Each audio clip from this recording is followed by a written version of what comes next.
Hello everyone, welcome back to my YouTube channel Nandini vlogs. তোমরা সবাই কেমন আছো? আশা করছি তোমরা সবাই ভালো আছো, সুস্থ আছো। কিন্তু আমার শরীরটা খুবই খারাপ, ঠান্ডা লেগে গেছে আর কয়দিন ধরে তো খুবই জ্বর ছিল, যদিও এখন একটু ঠিক আছি। তো যাই হোক, তো আবারও চলে এলাম তোমাদের কাছে একটা নতুন ভ্লগ ভিডিও নিয়ে। আশা করছি তোমাদের ভ্লগটা সবারই ভালো লাগবে।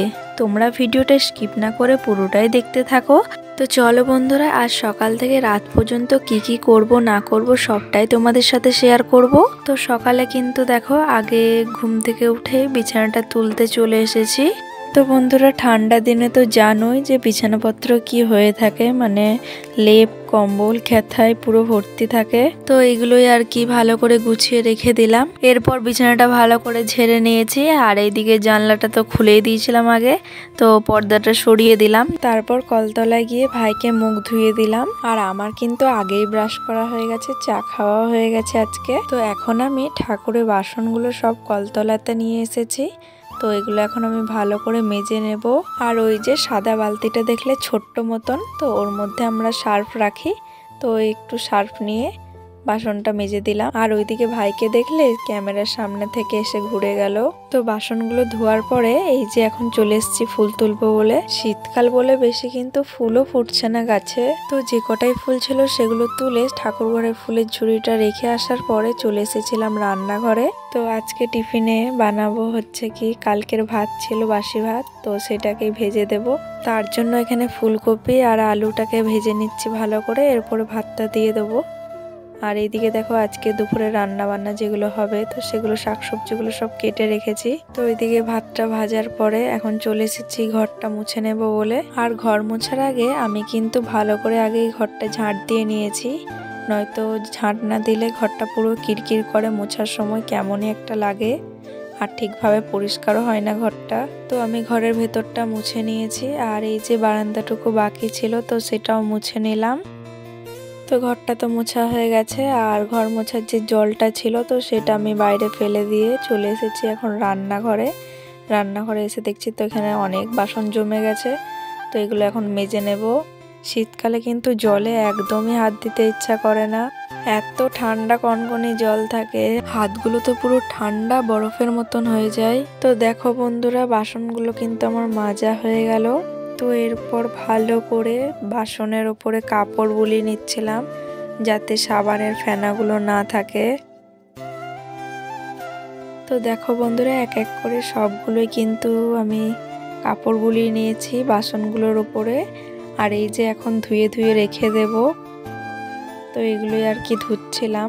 এরপরে এদিকে দেখলাম একটা কড়াই ছিল, তো সেই কড়াইটা তো পুরো পুড়ে গেছিল, তাই জন্য এখানে বালি দিয়ে মাজছিলাম ভালো করে।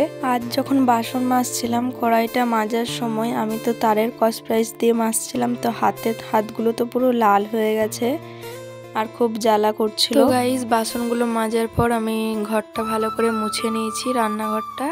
এরপরে বাইরে চলে এসেছি খাবারটা নিয়ে। তো এখন আমি টিফিন করে নেব। আর এই যে দেখো, ভাতটা ভেজেছি, তো আজকে এটাই টিফিন করলাম। আর ওই যে বোন ভাইকে খাইয়ে দিচ্ছে, ভাই তো আমার কাছে খেতেই চায় না, তো বোনই খাবার টাবার খাইয়ে দেয়, স্নান ওই করিয়ে দেয়। আর মাঝে মধ্যে যখন ওর ইচ্ছা হয় তখন আমাকে বলে যে দিদি না, ওই দিদিটার কাছে করব না, তোমার কাছে করব, মানে ওর খেয়াল খুশি মতন। তো খাবার দাবার খেয়ে কলতলায় চলে এসেছি, এখন কাপড়গুলো কেচে নেব।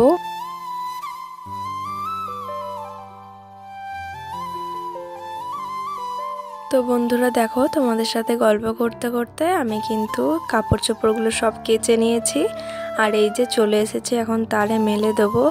আর এই যে এই কাপড়গুলো যেগুলো দেখছো না যে মেলা আছে, তো এগুলো ছিল আগের দিনকার জামা কাপড়, তো সেগুলো শোকায়নি, তাই সকালবেলা ঘুম থেকে উঠে এগুলো মেলে দিয়েছিলাম। মোটামুটি কাজবাজ সব হয়ে গেছে, আর রান্নাটা হয়ে এসছে আমার। তো তরকারিটা করতে খালি বাকি আছে, মাছটা, তো মাছটা হচ্ছে। আর জানো তো, আমার তো খুবই ঠান্ডা লেগে গেছে, মানে কথা বলতেও ইচ্ছা করছে না। তো আমি যাই এখন স্নান করে আসি, তারপর দেখা হচ্ছে। তো গাইস দেখো, স্নান করার পরে আমি চলে এসেছিলাম ঠাকুর ঘরে, তারপর পুজোটা দিয়ে নিলাম ভালো করে। তো পুজো তো হয়ে গেছে, তো এখন খিদে পেয়ে গেছে, তাই এখন খাবার দাবার তো খেতে হবে। আর দেখো, রান্নাঘরে চলে এসেছি, কি রান্না করেছি সেটাই তোমাদের দেখাচ্ছি। তো দেখো, এইদিকে হয়েছে ভাত ডাল, আর এই যে মাছের ঝাল হয়েছে আজকে। আর এই যে চচ্চড়ি করেছি, ডাটা চচ্চড়ি, কিন্তু আমি খাই না, বাড়িতে সবাই খায়। আর এইদিকে দেখো এটা হচ্ছে কুমড়ো আলু কচু দিয়ে একটা টক হয়েছে, আর আমার তো ভীষণ ভালো লাগে টক খেতে। আর ওই যে আমিও ভাত বেড়ে নিয়েছি। আজ দুপুরবেলা খাবার দাবার খাওয়ার পর ঘুমিয়ে গেছিলাম, তো ঘুম থেকে ওঠার পর দেখি মা কাজ থেকে আসার সময় মোমো এনেছে, তো আমরা এখন মোমো খাই। আর আজকের ব্লগটা এতটাই। তোমাদের যদি ব্লগটা ভালো লেগে থাকে অবশ্যই লাইক কমেন্ট শেয়ার করে দিও, সাবস্ক্রাইব করে দিও। তোমাদের সাথে আবার দেখা হচ্ছে নেক্সট ভিডিওতে। টাটা।